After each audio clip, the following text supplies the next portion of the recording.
tu fais? Voilà. J'ai besoin de toi là. Ah bon? Ouais. Tu peux me parler des erreurs que font les gens sur l'abandon? Ouais, je peux faire un top 8 si tu veux. Ok, c'est parti. Chaque semaine, des chiens arrivent ici, et presque toujours, les raisons sont les mêmes.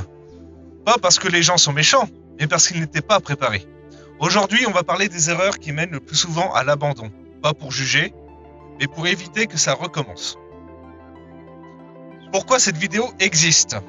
La majorité des abandons pourraient être évités. Pas avec plus d'amour, mais avec plus de compréhension. Alors voici les erreurs que nous voyons tous les jours dans les refuges.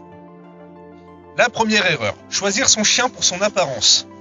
On choisit souvent un chien parce qu'il est beau, et on oublie de choisir un caractère compatible.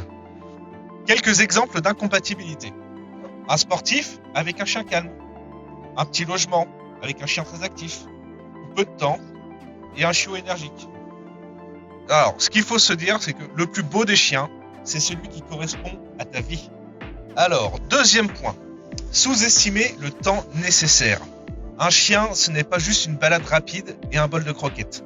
En réalité, il lui faut des promenades, des jeux, de l'éducation, des soins et de la présence.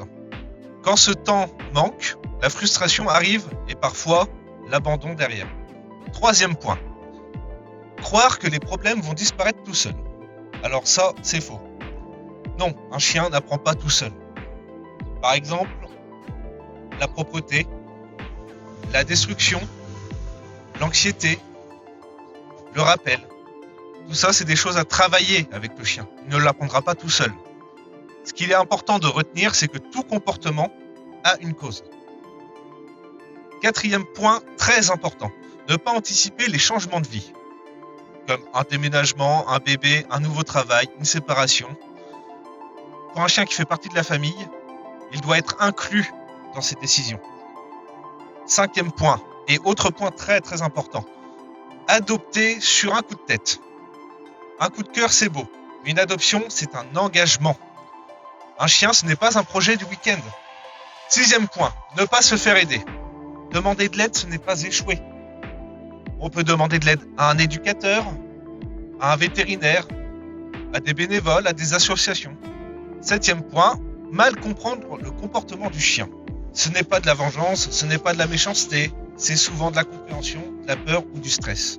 Huitième et dernier point, penser que l'amour suffit. L'amour est essentiel. Il ne remplace pas l'éducation, la patience et la constance.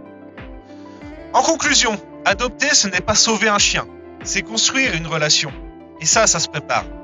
Si cette vidéo peut éviter un seul abandon, alors elle aura tout gagné. Si cette vidéo t'a plu, n'hésite pas à partager, liker, t'abonner. Et n'oublie pas que chaque don, chaque geste compte. À bientôt!